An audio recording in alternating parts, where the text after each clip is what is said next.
Bonjour à tous, je suis Etari Efas et bienvenue dans la bibliothèque d'Etari. Aujourd'hui, dans notre second épisode de cette série, je précise, nous allons parler d'un livre qui est très connu. Déjà, je vais vous dire, c'est un webtoon et un yaoi. Je pense que vous allez déjà sans doute savoir duquel je parle. Très probablement, parce qu'il est extrêmement connu, c'est un des plus populaires et surtout, c'est un chef-d'œuvre. Beaucoup, il y en a même eu une pub sur YouTube. Je vous donne plusieurs indices, je vous laisse mariner, même si je sais que vous l'avez lu dans le titre. Donc je sais que je m'emmerde à faire une intro compliquée, mais j'ai quand même envie de la faire. Donc, il y a eu des pubs sur YouTube, les aminos LGBT et yaoi en ont parlé pendant un petit moment. On va parler de Castle Summer. Et oui, oh tiens, toi je te vois venir là dans les commentaires. Ah gna gna gna, et Tari t'as dit que t'allais parler de livres pas trop connus dans ton trailer. Alors de 1, c'est mon émission, je présente qui je veux. De 2, j'adore Castle Summer, donc je présente Castle Summer. Et de 3, je l'ai mis dans le générique, alors autant en parler. Surtout que c'est le deuxième à apparaître dans le générique juste après cet X-Fade dont on a parlé il y a quelques jours. Il me semble. Je sais plus quand j'ai publié la vidéo. Avec tout ce confinement, je parle, notion du temps. Enfin bref, c'est pas le sujet. Alors, à propos de l'œuvre. Donc, Castle Summer a été écrit et dessiné entièrement par Wendy Liam Martin et publié sur Webtoon aux alentours de 2018. Alors je dis pas écrit en 2018 parce que il me semble, mais je suis pas sûr, c'est à vérifier, il y a eu une ancienne version bien antérieure. Ce Castle Summer, c'est le premier livre de cette autrice. Cependant, vous verrez pourquoi je dis il y a une version antérieure tout à l'heure, et pourquoi je le pense sincèrement qu'il y en a eu une. Vous verrez dans le à propos de l'autrice. Donc, maintenant que le à propos de l'œuvre est terminé, oui c'est toujours très court, je précise, il y a rarement quelque chose à dire dans le à propos de l'œuvre. On va passer au résumé. Donc, la dernière fois je vous avais précisé que le résumé de cette X-Fade, c'est moi qui l'avais bricolé. Là, non, j'ai pas touché le résumé, c'est le résumé intact qui est disponible sur Webtoon, qui a été fait par l'autrice. Enfin, je suppose qu'il a été fait par l'autrice. Et il est de très bonne qualité, donc je vais m'en contenter, et surtout il est très bon, comme je viens de le dire, et c'est un peu ça qui m'a poussé à y lire. Donc, le résumé. Que se passe-t-il si votre vie entière est dictée par une prophétie? Un futur prédit par des personnes que vous n'avez jamais rencontrées et qui sont mortes bien avant votre naissance. C'est l'histoire de deux jeunes créatures de l'océan. L'un se croyait être une lumière de guide pour son peuple, un bacon qui mènerait tout le monde à la prospérité. L'autre est un adolescent dont le destin est de tuer le bacon, pour que son peuple puisse prospérer. Quand les deux rejettent leur parcours, cela les conduit à une aventure agitée et aussi grande et imprévisible que l'océan lui-même, et une romance que personne ne pouvait prédire. Donc voilà, j'espère que le résumé vous a déjà convaincu de le lire, mais restez quand même si c'est le cas. Si vous avez été convaincu, restez quand même, parce que je vais quand même vous donner des informations intéressantes sur le livre, sans vous spoiler. Et si vous êtes convaincu et que vous en avez assez, foncez télécharger Webtoon si vous ne l'avez pas, et surtout, lisez-le. Encore une fois, je vous encourage énormément à le lire. Enfin, plutôt à le lire et le voir, vu que c'est une BD. Bon, passons au point fort. Donc, premier point fort, et je vais être honnête directement là-dessus, j'en suis sûr, en plus j'ai un dictionnaire pour vérifier, que si on cherche dedans, à la définition de magnifique, on n'a pas une définition, mais une image. Et comme image, une image de Castle Summer. Attendez, je vais vérifier, j'ai le dico juste ici. Alors... non, ça c'est les O. Ça c'est les M, parfait, M-E. Alors, magistral, magnétisme, magnétophone, magnificence, magnifique. Ah, vous voyez, vous voyez, j'avais raison. Tu cherches magnifique dans le dictionnaire, et t'as Castle Summer. Allez hop, Castle Dictionnaire, mon script. Reviens là, c'est moins lourd. Donc, comme je vous l'ai dit, il y a magnifique dans le dictionnaire et la définition. Ça veut tout dire. C'est vraiment magnifique. D'ailleurs, je pense que dans quelques secondes, enfin là c'est en train d'être affiché, il y a plein d'images tout autour qui vont s'afficher de Castle Summer pour vous montrer à quel point c'est magnifique. Bon, deuxième point. On va pas s'énergiser sur la beauté, parce que je pourrais vous parler pendant des heures que le livre est beau, avec tout un tas d'adjectifs, hein. Mais vous n'êtes pas là pour ça, hein, je suppose. Donc, deuxième point positif, comme je disais, il n'y a quasiment aucune faute d'orthographe. Dans la version anglaise, je sais pas, mais dans la version française, en tout cas, parce que oui, il y a plusieurs versions, hein, il y a dans toutes les langues, enfin dans beaucoup de langues, je suppose, et déjà qu'il y a la version anglaise, française et il me semble allemande. Donc, dans la version française, la seule que j'ai lue, il n'y a quasiment aucune faute d'orthographe. J'en ai vu à la limite une ou deux par-ci, par-là, éparpillées dans les épisodes, hein. D'ailleurs, les épisodes, parlons-en, troisième point positif, il y en a 86 d'environ qui prennent 2 à 3 minutes à lire chacun. Ce qui fait un total de 3 heures déjà à lire de tout ce qui est publié. Et, pour rester sur le sujet des épisodes déjà publiés, la première saison est entièrement publiée. Donc, si vous voulez lire la première partie de l'histoire d'une traite, vous pouvez le faire. La deuxième saison, en revanche, elle n'est pas encore finie de publier. Et je grince un peu les dents, mais vous comprendrez pourquoi dans le point négatif. Et le seul point négatif, je vous spoil. Donc, troisième point, l'histoire elle est à la fois mature et simple. Ce que je veux dire par à la fois mature et simple, c'est qu'il y a des sujets très adultes qui sont abordés, mais en même temps c'est compréhensible par tout le monde. Tout le monde peut y comprendre, hein. Enfin, faut pas être un enfant de moins de 16 ans, parce qu'il y a certaines scènes qui sont un peu violentes. Il n'y a pas de cul, hein, je précise. Ouais, dans celui-là il n'y a pas de cul, hein, je précise, hein. C'est pas adulte dans ce sens-là, hein. Parce que je vois qu'il y a Jean-Michel qui dit ah gna gna gna, t'as oublié de dire Castle Swimmer c'est adulte, hein. C'est adulte mais sans truc cochon. Alors maintenant je le précise, donc Jean-Michel, tu peux arrêter de taper ton commentaire. Non, il n'y a pas de cul dans ce livre. Et heureusement, parce que ça aurait été original, on va dire, pour ne pas faire de jugement. Les mots n'y sont pas, mais la pensée y est. Je rigole. Vous comprendrez pourquoi dans peut-être d'autres livres.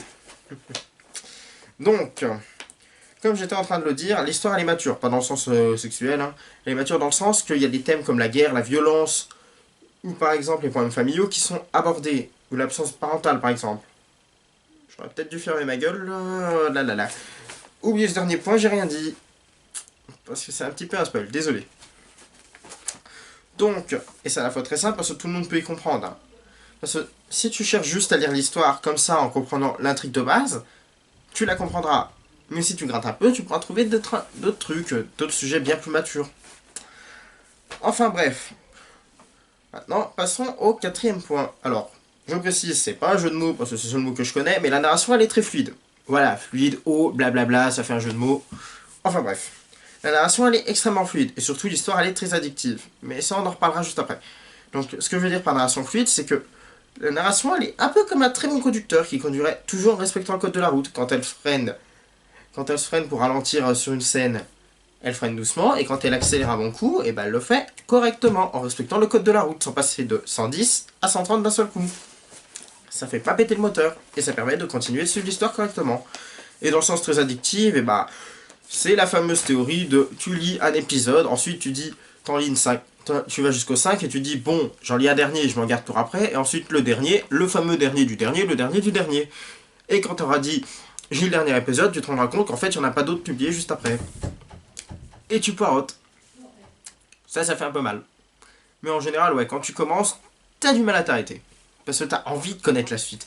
Parce que ce qui est génial avec cette autrice, c'est qu'elle laisse un putain de suspense gros comme ça. Vraiment très gros. Même la Terre est peut-être pas aussi grosse que le suspense. Et quand t'as ce suspense, bah t'as envie de lire la suite, t'as envie de savoir ce qui va se passer. Sauf que t'es obligé d'attendre une semaine. Enfin, moi j'étais obligé d'attendre une semaine quand j'y lisais. Vous allez comprendre pourquoi dans le point négatif à nouveau. Donc, point numéro 5. J'ai arrêté de dire le numéro des points parce que je sais plus où j'en suis. Parce que oui, j'ai lu mon script un peu dans le désordre en mode là et là. Donc, point suivant, on va dire. Il n'y a aucun cliché dans le livre. Mais vraiment aucun. Ou alors, il y en a peut-être un ou deux, mais je les ai pas vraiment vus. Ou alors, c'est qu'ils passent vraiment crème, donc je les ai pas vus. Et c'est très bien qu'il n'y ait aucun cliché, parce que vous comprendrez pourquoi avec le dernier point, je dis c'est très bien qu'il n'y ait pas de cliché. Alors, point suivant. Donc les personnages principaux, dont l'image s'affiche juste ici. Voilà, je me suis laissé un petit temps pour afficher l'image sur le montage, hein. Comme je l'ai dit dans le précédent épisode, je suis pas un pro, je suis un amateur. Donc l'image s'affiche là, ou peut-être là, ou là, enfin quelque part sur l'écran. Donc les personnages principaux, Sirène en bleu et Kappa en orange, sont putain de fucking cute. Non mais franchement, regardez leurs petites bouilles, vous les trouvez pas adorables? Vous avez pas envie de leur faire des papouilles, vous? Non? Or, vous avez pas de cœur. Donc, point suivant. Wendy Liam Martin a déjà écrit et publié toute la saison 1. Ah bah ça j'ai déjà dit. Oh là là. Ça m'apprendrait à pas lire mon script dans l'ordre. Je viens de répéter un point que j'ai dit juste avant. Donc la saison 1 elle est entièrement publiée. Je vais juste rajouter que tous les épisodes sont gratuits. Donc je vais me servir de ce point un peu raté parce que je l'ai déjà dit. Le livre est entièrement gratuit, free, gratos. Enfin tous les mots pour dire gratuit. Et l'application en elle-même pour lire aussi. Donc pas besoin de débourser un seul centime. Donc tes petits centimes tu les gardes dans ta poche. Sauf si tu veux faire un don à l'autrice. C'est très sympathique. C'est gentil de faire ça. Ensuite, point suivant. Tous les personnages sont très attachants. Donc, tout à l'heure, il y a quelques minutes, je vous ai dit que l'histoire était très addictive. Là, on va parler des personnages en eux-mêmes. Hein. Ils sont putain d'attachants, même les personnages secondaires. Et t'as envie de les revoir, les personnages secondaires. Hein. Et ils sont tous vraiment très attachants. Ils ont tous une background et une backstory très détaillée, dont certains seront sans doute détaillés dans les futurs épisodes. Hein. Et surtout, t'as souvent des mystères qui sont laissés en suspens sur les personnages. Et c'est pour ça que l'histoire est aussi addictive. Hein. Parce que je vous ai parlé du suspense, mais il n'y a pas que le suspense, hein. Il y a aussi le mystère autour de certains personnages. Et t'as envie de lire la suite pour les connaître. Mais bon, vous verrez pourquoi la suite, ça risque d'être un peu dur à attendre. Hein. Oui, je vous reparle encore du point négatif. Soyez patient, il reste encore un point avant de parler du point négatif. Qui n'en est pas vraiment un, mais c'est compliqué. J'ai été obligé de le mettre là parce que c'est pas vraiment du positif, mais c'est pas vraiment du négatif.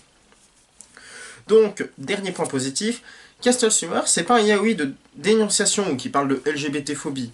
Comme par exemple Satisfait, par exemple, c'était un peu de la dénonciation et de la LGBT-phobie. Là, non. C'est vraiment un yaoi pour être un yaoi. C'est cute, c'est calme, enfin, pas tout le temps calme, hein. Et il y a d'autres sujets qui sont exploités.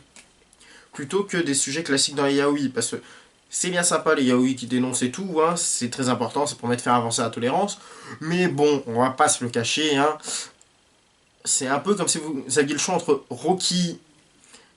non, peut-être mauvais choix, attends, pas Rocky, comment il s'appelle déjà ce film?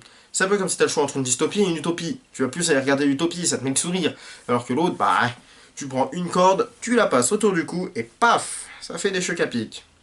Dommage, j'ai pas de botte de choc à pic pour faire la blague. Donc, là, non, c'est cute. Enfin, pas tout le temps cute, hein, parce que parfois c'est un peu violent. Hein. Oui, comme je vous l'ai dit, c'est adulte aussi dans le sens que c'est un peu violent. Hein. Donc, c'est aussi très mature.